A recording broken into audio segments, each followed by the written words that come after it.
te siento, saca este momento para elogiarte.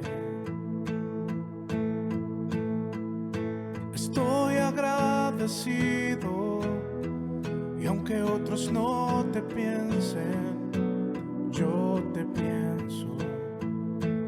Cristo, creo en ti, eres más que mi vida. Cristo, creo en ti. He venido a decir cosas lindas de ti. Santo,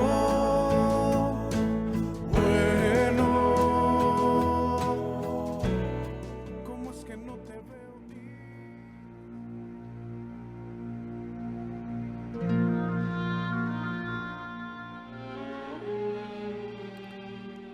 Salmo de David.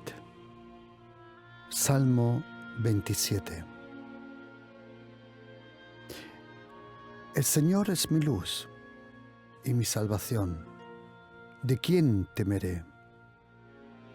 El Señor es la fortaleza de mi vida. ¿De quién he de atemorizarme?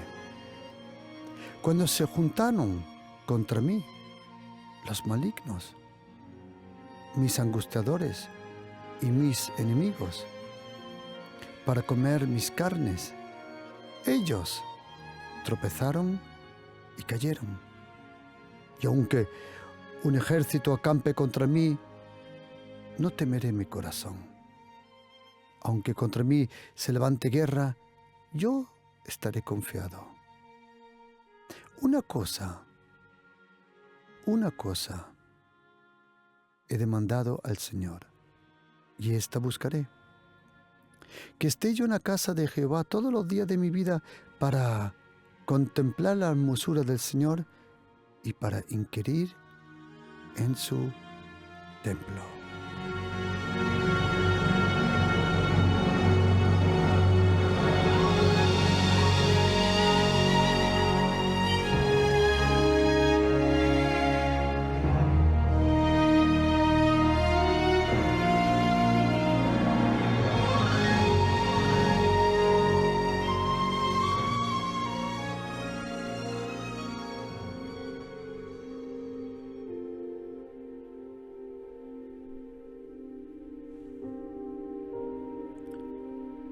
Salmo de David. Aquel jovencito que por la gracia de Dios, y como ningún otro escritor del Antiguo Testamento, David tuvo una revelación sobre la gracia. Solo la gracia que has experimentado es la gracia que comprendes. Es la gracia por la cual alabas a Dios. David, como pocos del Antiguo Testamento, pudo descubrir lo que es la gracia. Nacer en un pueblo pequeño, Belén en español, Betlehem en hebreo, Betlejá en arameo, la casa del pan. Nacer en un pequeño pueblo y luego convertirse en aquel que incluso el Mesías le iban a llamar el hijo de David. David, su papá, su abuelo, su bisabuelo, tenía una historia impresionante, porque uno de los antepasados de David lo podemos leer en ese libro que nosotros conocemos como Ruth, donde dice la Biblia: había un varón allí en Belén, de Judá, donde luego, generaciones después, iba a nacer David. Ese hombre se llamaba Elimelech. y su esposa se llamaba Noemi. Sus hijos Malón, Kelión. Ellos venían de aquel lugar llamado Belén de Judá. Y dice la Biblia que vino hambre. Hubo hambre en la tierra prometida, imagínate. En el lugar de tus sueños también se puede pasar hambre. Y tuvieron que huir. Elimelech, su esposa Noemi, sus hijos Malón, Kelión. Y dice la Biblia que se fueron a un lugar que se llamaba Moab. Moab en hebreo significa ¿quién es el padre? Se quedaron allí. Murió Elimelech, marido de Noemi, y sus dos hijos se casaron con cada uno con una moabita. Una se llamaba Orfa y la otra se llamaba Ruth. Luego los hijos también fallecieron, Malón y Kelión. Y se quedó Ruth, Orfa y Naomi. Naomi le dio la libertad de poder irse. Pero Ruth dijo, no, mi Dios será, tu Dios será mi Dios, tu pueblo será mi pueblo. Regresaron esa señora mayor, Naomi y Ruth. Regresaron a Belén, que está a unos 8 kilómetros de Jerusalén. Y dice la Biblia, una palabra de repente aparece. Y dice la Biblia que por casualidad,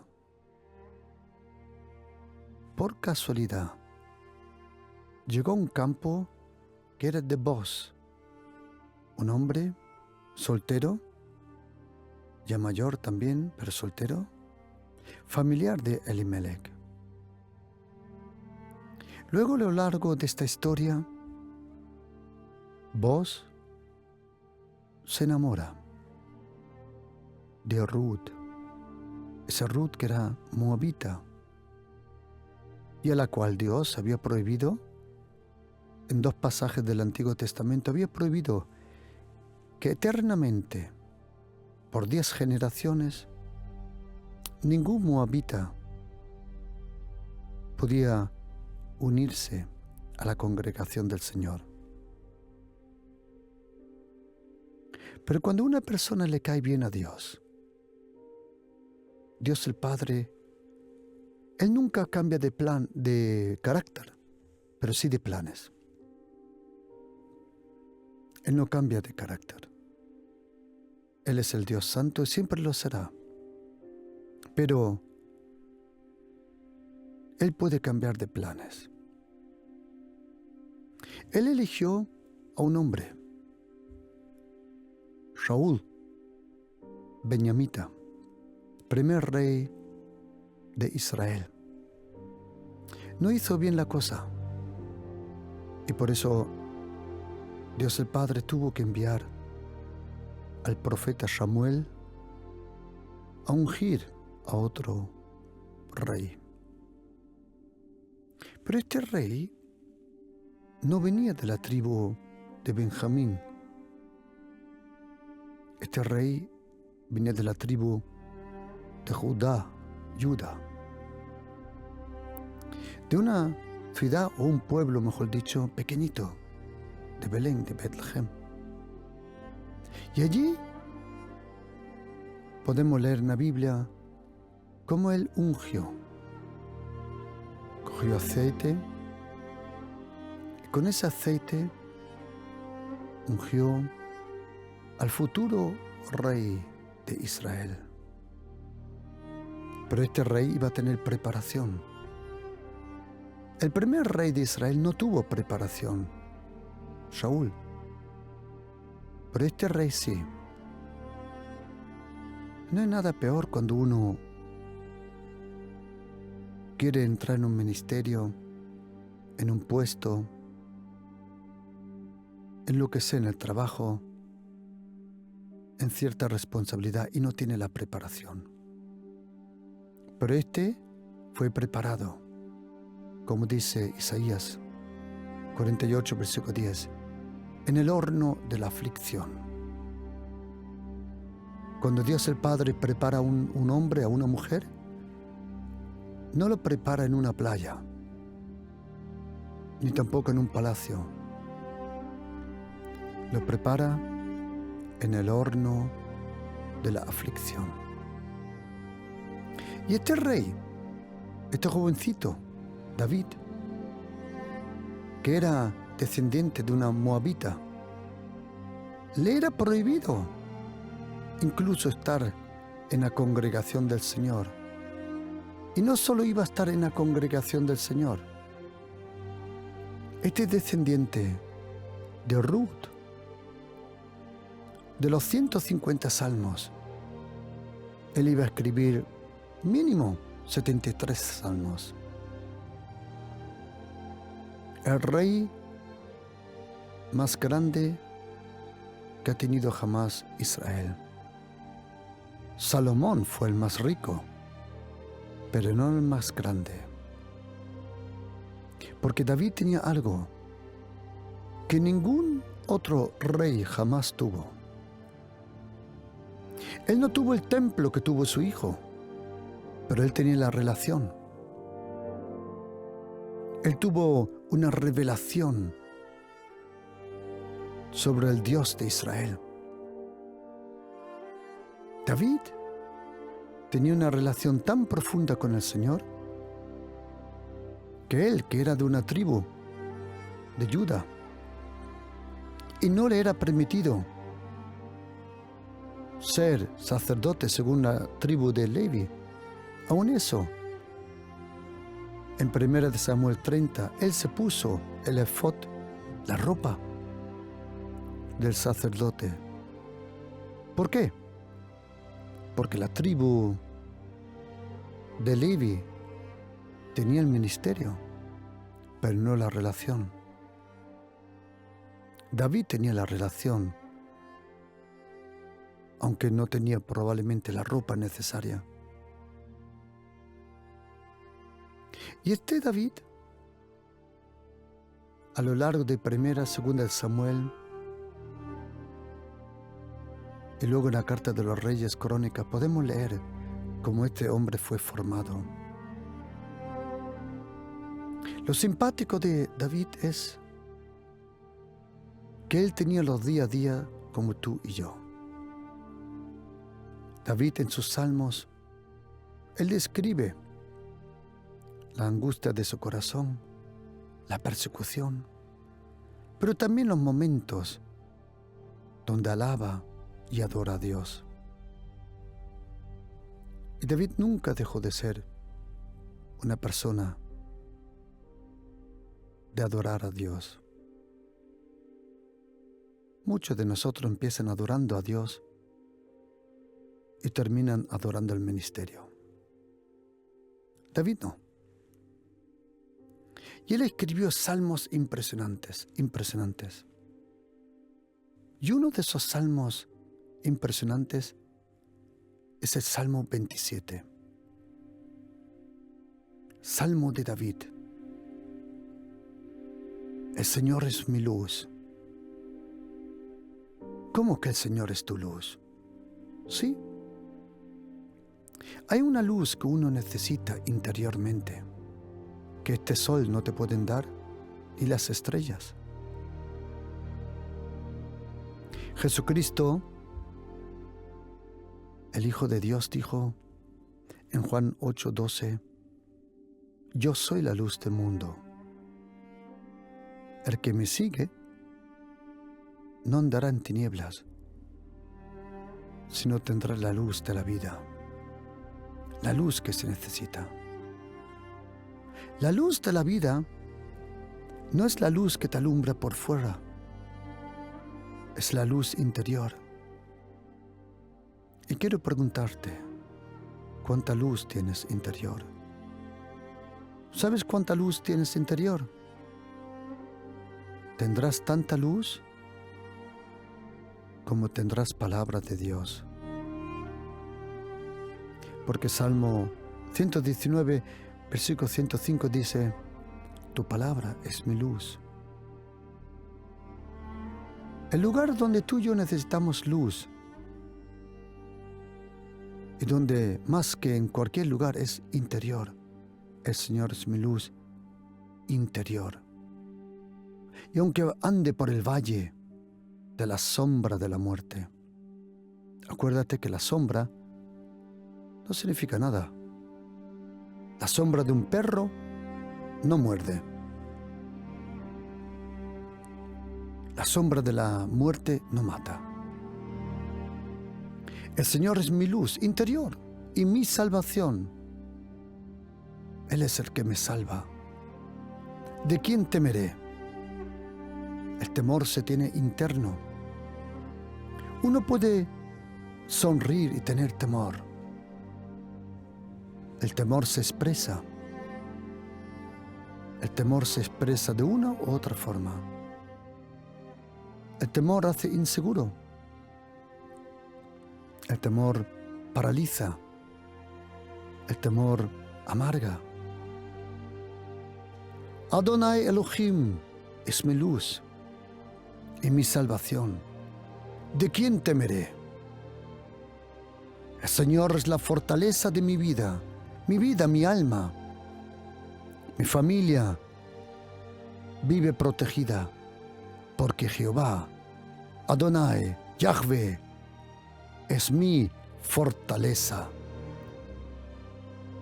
¿De quién he de atemorizarme? Y de repente David dice, cuando se juntaron contra mí los malignos, ¿sabes que los malignos entre ellos siempre están peleados? Pero cuando ellos te odian a ti, de repente ellos se comprenden y están unidos por una causa. Hay gente que te odia, pero ellos, entre ellos mismos, también se odian. Pero cuando te atacan a ti, parece que son los mejores amigos. Tú tienes un don impresionante de unificar tus enemigos. Pero cuando tú ya no estás presente, ellos mismos se devoran. Un gran ejemplo de la historia es la Revolución Francesa, con Robespierre y los otros, que cuando el enemigo ya no existía, el rey, la aristocracia en Francia, ellos mismos empezaron a devorarse. Cuando se juntaron contra mí los malignos, y no solo ellos, mis angustiadores, y no solo ellos, mis enemigos. ¿Para qué? Para comer mis carnes. Interesante, ¿no? ¿Carne? ¿Carnes? ¿Sabes? El enemigo no puede comer tu espíritu. Y Jesucristo tuvo razón cuando en el Evangelio de Mateo dice, no temáis lo que puede matar el cuerpo, sino tener temor y respeto a aquel que detrás de la muerte tiene el poder y la autoridad de poder enviaros al infierno. A ese temáis. ¿De quién habla? ¿De Satanás? No. Satanás no tiene ningún poder para enviarte al infierno.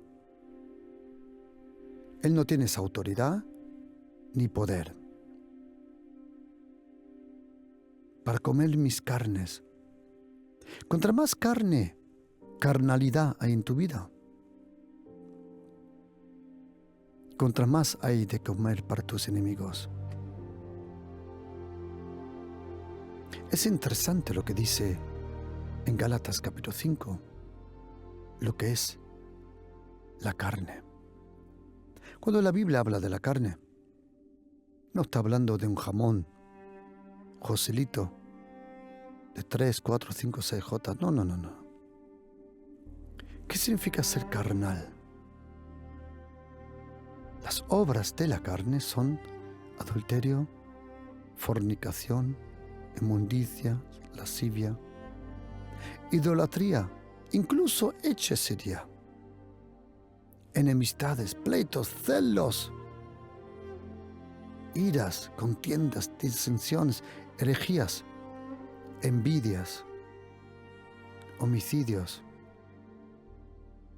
borracheras, orgias y cosas semejantes, acerca de las cuales, dijo el apóstol Pablo, os amonesto, como ya lo hice, que todo lo que practican esas cosas no heredarán el reino de Dios. Pero el fruto que poco a poco el Espíritu Santo provoca, el fruto del Espíritu, es el amor, el gozo, la paz, la paciencia, la benignidad, la bondad, ser generoso, amable, tener fe, mansedumbre, controlarse, templanza. Contra tales cosas no hay ley. La ley no controla el amor. La ley solo está contra la carne. Pero tú y yo vivimos bajo la gracia. El apóstol Pablo le escribe a Timoteo y dice que el amor al dinero, el amor a las riquezas, dice, es la maldad, es la raíz de toda maldad. Imagínate, el amor al dinero es lo peor. Pero con las palabras del apóstol Pablo suena mejor cuando dice en Timoteo, 1 Timoteo, dice que el amor al dinero es la raíz de toda maldad. Significa que toda maldad se alimenta del amor al dinero. Si hay alguna grieta de maldad en tu vida, antes o después, el amor al dinero es la raíz de todos los males. Todo lo malo se alimenta de una raíz del amor al dinero, dice el apóstol Pablo, 1 Timoteo 6, versículo 10. Por eso cuando el enemigo viene a comer tus carnes, contra más carnalidad, más barbacoa hay en tu vida para los enemigos. Y dice, pero cuando ellos vinieron, ellos tropezaron y cayeron. Y aunque un ejército acampe contra mí, no temeré, no temerá mi corazón, aunque contra mí se levante guerra. Y queridos, si eres cristiano, acostúmbrate a los ataques demoníacos. Te atacarán. No te vencerán, pero sí te atacarán. Tú serás siempre el punto de mira de esos ataques diabólicos demoníacos. Como cristiano es normal, absoluto normal, tener presión. No siempre, no todos los días, pero es normal ser atacado. Un verdadero cristiano está en la buena batalla de la fe. Una batalla contra tu carne, contra poderes demoníacos y contra la carne de otros. La envidia, la maldad, las amarguras. Y dice, y aunque un ejército acampe contra mí, no temeré. Y aunque se levante guerra, tranquilo, yo estoy confiado. Ahora normalmente el próximo versículo tiene que ser Y yo le pedía al Señor que me proteja, que me ayuda y que se levante. No, no, no. Y de repente dice David una frase que es impresionante. Y oye lo que dice Rey David, perseguido por Saúl durante años, perseguido de parte de la tribu de Benjamín, perseguido de los filisteos. Continuamente había guerra en su vida. Muchas veces cuando el Señor forma a una persona, cuando Él forja en el fuego a una persona, lo hace muchas veces a través de las dificultades. No todo lo que pasas es del diablo. El diablo a tu entrenamiento es solo invitado. Él no es la fuente. Porque lo que aman a Dios, todas las cosas le ayudan con propósito, le ayudan para bien. Y dice David, una cosa he demandado al Señor, una cosa he reclamado, una cosa le he pedido al Señor, y esta buscaré. Que yo esté en la casa del Señor todos los días de mi vida. Momento. Una cosa.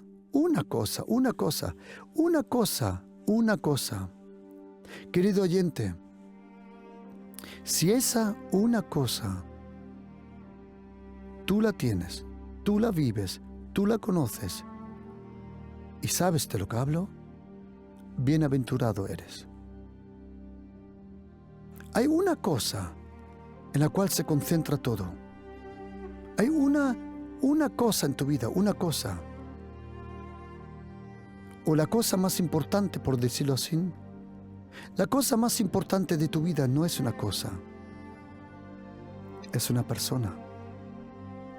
Una cosa he pedido al Señor, una, y esta buscaré. ¿Y sabes qué, querido? Una cosa le pedí y una cosa buscaré. ¿Sabes, querido?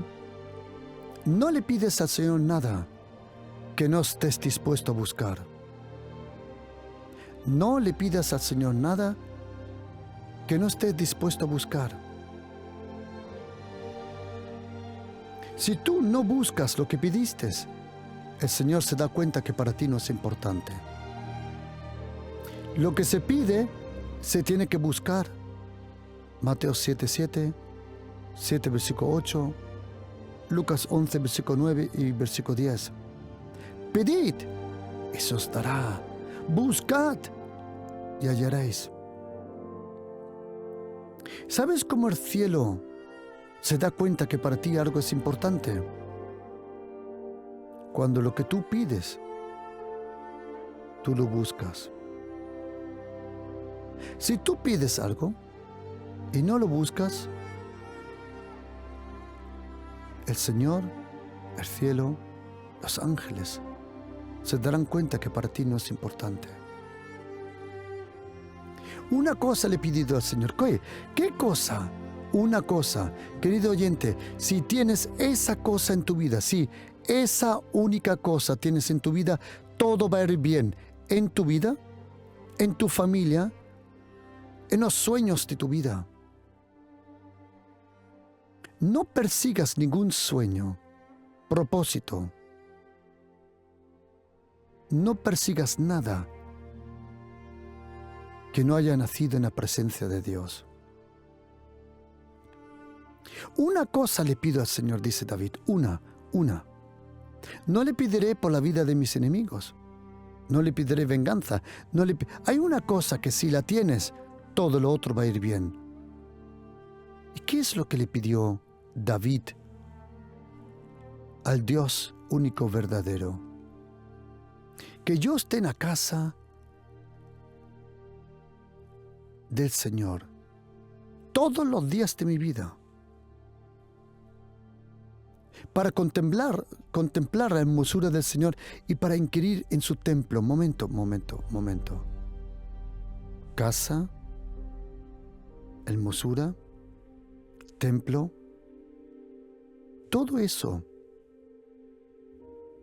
se encuentra en una palabra: presencia. ¿Sabías, querido oyente, que la presencia de Dios se puede sentir? ¿Sabías que la presencia de Dios es manifiesta? Es evidente. Se puede experimentar. David no tuvo el templo que tuvo su hijo Salomón. No tuvo el brillo del oro del templo, pero tenía el brillo de la presencia de la gloria de Dios. Él no tuvo las columnas, los escalones. El otro día, leyendo el profeta Ezequiel, me quedé asombrado, porque en el profeta Ezequiel hay un detalle impresionante. Cuando habla el profeta del nuevo templo, dice que hay escalones. Dice que hay escalones en el nuevo templo. Quiero que estés atento conmigo y atención. Cuando el profeta Ezequiel habla de la presencia de Dios y de la vida con el Señor, de su templo, habla 3 veces de escalones en el nuevo templo. Algunos dicen que el templo de Ezequiel va a ser el tercer templo que se va a edificar y que Dios va a edificar. Yo creo que no es así. Yo digo por qué. Porque en ese templo, dice la Biblia, era el templo donde se iba a sacrificar de nuevo. Pero desde que vino Jesucristo, los sacrificios ya no son necesarios. Pero eso lo podemos ver en otro momento. Pero en este tercer templo, este templo que habla y describe Ezequiel, interesante que la parte norte del templo no se describe en Ezequiel 40. Interesante. Dice que cuando uno entra a la presencia de Dios, sube 7 escalones. Ezequiel 40, 22 al 26. Y luego tiene que subir 8 escalones. Ezequiel 40, 34, 37. Y ahora oye. Y de repente, contra más se acerca al Señor, tiene que subir 10 escalones. Ezequiel 40, versículo 49, en la Nueva Traducción Viviente en español lo dice. Significa que contra más te acercas al Señor, más guerras y más dificultades vas a tener. Pero eso no importa. ¿Por qué? Porque la recompensa que te espera es lo más precioso. Una cosa le he pedido al Señor, porque es lo único que necesito. Y si yo tengo esto, todo irá bien. Una cosa le he pedido con mis labios, pero buscaré con mi corazón. Que yo esté en la casa, en la presencia del Señor, todos los días de mi vida, para contemplar la hermosura. ¿Por qué solo en la presencia de Dios se puede experimentar? Querido oyente, y yo comprendo muy bien cuando alguien dice, ¿cómo? ¿Se puede vivir con Dios? ¿Se puede experimentar su presencia? La de Dios el Padre, Dios el Hijo y Dios el Espíritu Santo. Déjame explicarlo de esta forma. Si no tenemos la presencia de Dios, todo es en vano. Su presencia está en su palabra. Su presencia está en la intimidad. Su presencia está en la soledad con el Señor. Su presencia está en las alabanzas, como dice el Salmo 22. El Señor vive en las alabanzas de Israel. La presencia de Dios hace la diferencia. Tú puedes ser de cualquier religión. Nunca tendrás la presencia de esa religión o de lo que tú crees. ¿Por qué? Porque solo hay un Dios presente, que es el Padre de Jesucristo. Es Jesucristo mismo y es Dios el Espíritu Santo. La presencia de Dios es lo más valioso que un ser humano puede tener. Para contemplar tu hermosura en tu presencia. ¿Por qué? Porque la presencia de Dios no está contaminada con las cosas malas, carnales, mundanas, diabólicas. En la presencia de Dios hay una atmósfera impresionante. La presencia de Dios es tan fuerte que los serafines uno a otro le clama: Kadosh, Kadosh, Kadosh. Santo, santo es el Señor. Una cosa le he pedido al Señor, porque si tengo eso, lo tengo todo. Una cosa le he pedido, eso lo busco. Hay cosas que solo puede hacer Dios y hay cosas que solo puedes hacer tú. Que yo esté en la casa del Señor todos los días de mi vida. Eso no significa todos los días de tu vida en la iglesia. No, no, no, no. Sino en tu relación. El que habita, el que vive, el que mora, el que está sentado en los secretos del Señor, morará, vivirá y será acompañado de la sombra del Omnipotente. Una cosa he demandado, una cosa. Si tú me preguntas, yo solo pido una cosa: que yo esté en la casa del Señor todos los días de mi vida para contemplar su hermosura, su grandeza, su profundidad y para inquirir en su templo, o como dice en hebreo, para pensar en su templo. Para pensar en su templo. ¿Qué significa eso? Para tener gozo y para comprender todo. Solo en la presencia del Señor vas a comprender tu vida. Solo en la presencia de Dios vas a comprender los tiempos difíciles de tu vida. Es la presencia que le da luz a tu historia. En su presencia, tu alma se calma, tu espíritu se llena con su presencia. Una cosa le he pedido al Señor y esta buscaré. Hay que buscar al Señor.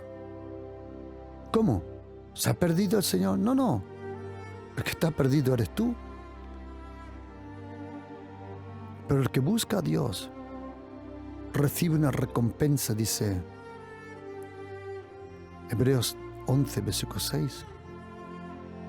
Una cosa le pido al Señor, eso buscaré. Que yo esté en la casa del Señor todos los días de mi vida, porque todos los días de mi vida le necesito para contemplar la hermosura del Señor. La hermosura de Dios es tan ancha como el universo, tan profundo como las galaxias. Nos vamos a sorprender el día que veremos al Señor cara a cara. Cuando iremos a ese lugar, cuando suene la trompeta y el último día empiece. Y los muertos resucitan. Los libros se abren. Las puertas se abren. Puertas que ahora están cerradas. Una de esas puertas, el infierno, todavía está cerrado. Las personas que no conocen al Señor se van al lugar que se llama Hades. Los que sí conocen al Señor se van a un lugar llamado paraíso. Allí esperan. Y cuando venga el día del juicio, los vivos, los que resucitan entre los muertos, los que están en Hades y en el paraíso, se van a reunir delante del trono. Y aquel que está sentado es fácil de reconocer. Tiene las marcas en sus manos, en sus pies, en su costado. ¿Sabías que el cielo puede sanar toda herida? Pero hay una herida que el cielo nunca quiso cerrar, que son las marcas del Mesías, de esos clavos. Pon tu vida en la mano de Jesucristo. Pon tu vida en sus manos. Tú fuiste creado para vivir con Él. Busca al Señor. El día, y le prometo, querido oyente, el primer día que descubras la presencia del Señor, te prometo que entonces tú sabes que has encontrado lo más valioso de toda esta tierra. Una cosa he pedido al Señor, porque si tengo eso, tengo todo. Y aunque no tenga muchas cosas, pero si tengo eso, sé feliz. Solo hay una cosa que te hará feliz: la presencia de Dios el Padre, Dios el Hijo y Dios el Espíritu Santo. La presencia en su palabra, la presencia entre los hermanos, en la iglesia, en la intimidad. Una cosa he pedido, eso busco. ¿Por qué? Porque Él me esconderá en su tabernáculo, en el día del mal. Me ocultará en lo reservado, en lo secreto de su morada. Y en ese secreto hay una roca. Y sobre esa roca me pondrá en alto. Y luego levantará mi cabeza sobre mis enemigos.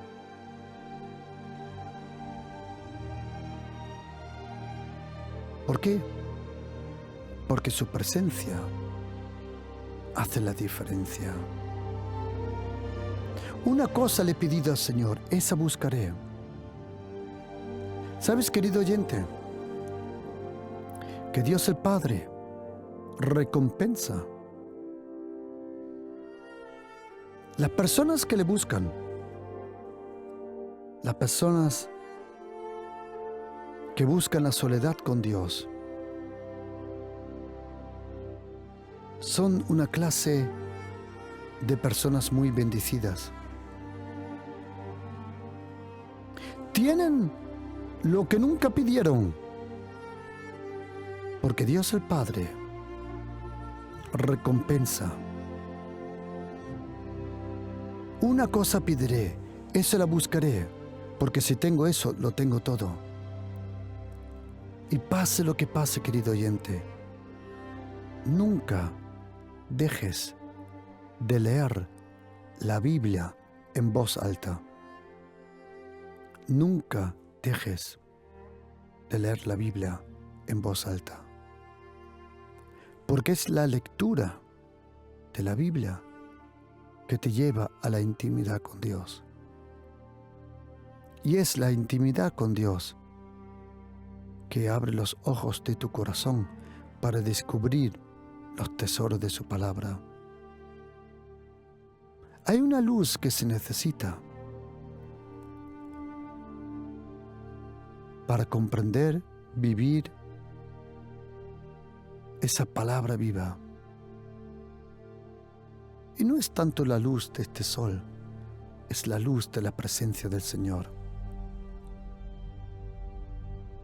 Y querido oyente,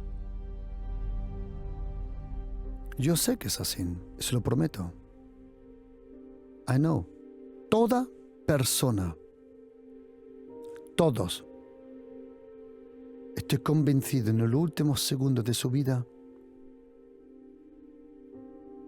sabrá si ha vivido su mejor vida. Todos. Pero había uno que lo sabía antes de morir. Y es el apóstol Pablo cuando dice: he terminado la carrera. Lo he hecho todo, lo he cumplido todo. Eso solo lo puede decir un hombre, una mujer, un ser humano que ha vivido en la voluntad de Dios. Y no hay cosa más importante para nosotros. Querido oyente, mire, le prometo una cosa, es que se lo prometo conociendo al Señor. Si eres una persona de su presencia, una persona de su intimidad, probablemente no tienes la formación que necesitarías para ese trabajo, para esa posibilidad, para ese proyecto. A lo mejor no tienes los papeles para esa casa, a lo mejor no tienes los títulos para ese trabajo, pero una cosa te digo una cosa, si el favor de Dios está en tu vida, el favor de Dios es el perfume de la intimidad con Dios. Si tú cultivas, vives una vida de oración profunda con el Señor, te prometo que tendrás lo que otros ni sueñan. Serás próspero. Y cuando hablo de prosperidad, no estoy hablando en primera línea de dinero, sino estoy hablando de vida. Querido oyente, una cosa he pedido, eso buscaré. Concentra toda tu vida a tu relación con el Señor y todas las bendiciones vendrán y te alcanzarán. Bendito, dice el Señor, bendito serás en la ciudad, bendito en el campo, en el trabajo, bendito el fruto de tu vientre, bendito todo lo que tú haces, tu canasta, tu artesa de amasar, bendito en tu entrar, bendito en tu salir. El Señor derrotará a tus enemigos que se levantarán contra ti. Por un camino vinieron, por 7 saldrán. El Señor enviará su bendición a toda obra de tu mano, a toda obra de tu mano. Sobre todo aquello que tú pusieras tu mano, el Señor lo bendice. El Señor te confirmará como su hijo, su hija. Y vendrán y verán los pueblos, tus familiares, tus amigos, que eres alguien muy especial. El favor de Dios te hace especial. Y el Señor te hará de sobreabundar en bienes. El Señor te abrirá las ventanas del cielo. Y tú prestarás y no pedirás prestado, imagínate. Y el Señor te pondrá en esa empresa, en ese lugar, como cabeza, no por cola. Porque eres una persona del favor de Dios. Una cosa le he pedido al Señor, porque sé que es la fuente. Una cosa le he pedido al Señor, porque sé que sanará a mi familia. Una cosa le he pedido al Señor, porque sé que si tengo eso, todo irá bien. ¿Y qué le has pedido al Señor? Y David te contestaría: le he pedido al Señor lo que a lo largo de los años me he dado cuenta que es lo más importante: vivir en la presencia del Señor. Como dice el profeta Elías, en Elías, o mejor dicho, en Primera de Reyes 17, el Dios en cuya presencia yo vivo, yo estoy. El Dios en cuya presencia yo estoy. También en Primera de Reyes 18 lo dice, y luego su alumno Eliseo lo dice: en cuya presencia yo estoy. Querido papá, mamá, si tú estás en la presencia del Señor, tus hijos estarán en la presencia del Señor. Si tú como pastor estás en la presencia del Señor, los tuyos también estarán en la presencia de Dios. Porque los tuyos solo estarán donde tú estarás.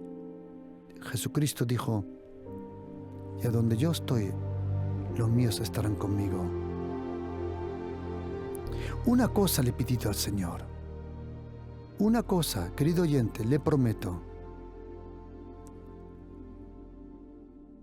que si tú por 3 meses te propones convertirse en una persona de la intimidad y de los secretos con el Señor, buscando su rostro, su presencia, te prometo que no te puedes imaginar lo que va a pasar. El Señor va a abrir la ventana de los cielos y te lo va a recompensar. Porque Dios recompensa a los que le buscan, a los que viven en lo secreto. ¿Y sabes cómo se llama esa recompensa?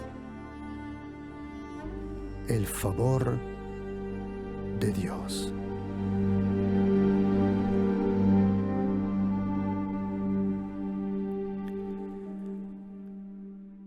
Y quiero hacer una oración junto con todos vosotros para que tú te conviertas en una persona de esas, una persona de la intimidad y de los secretos del Señor, y que vivas bajo el favor de Dios. Y di conmigo si lo deseas: Padre, te pido en el nombre de mi Señor Jesucristo que tú me atraigas a la intimidad contigo, a la soledad. Porque al fin y al cabo, Padre, solo una cosa te pido, una única cosa, que yo sé, si yo vivo en eso, todo lo otro va a ir bien. Padre, te pido en el nombre de Jesús, que tú me atraigas